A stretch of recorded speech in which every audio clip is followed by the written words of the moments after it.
আমরা মুসলিম উম্মাহ আজ পর্যন্ত এক হতে পারি, মুসলিম উম্মাহ আজ পর্যন্ত আমরা এক হতে পারিনি। আল্লাহ এত নিয়ামত দান করছে, তারপর আমরা ডেভেলপ কান্ট্রিজ হতে পারিনি, এখনো সবাই ডেভেলপিং কান্ট্রিজ। একটা মুসলিম উম্মাহ ডেভেলপ কান্ট্রিজের মধ্যে নাই কেন?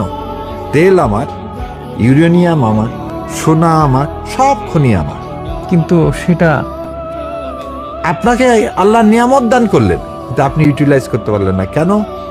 তারা তো প্রথমে আপনার কি নিয়ে নিচ্ছে।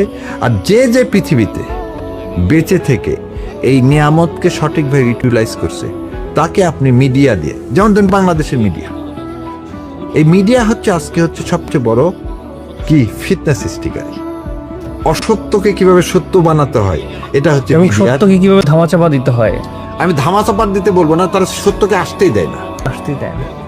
সত্যকে রিভিল করতে চায় না। যে সত্যর কথা বলবে তাকে তারা বয়কট করবে। সমাজে কিভাবে তাকে সরায় ফেলে দিতে হয়,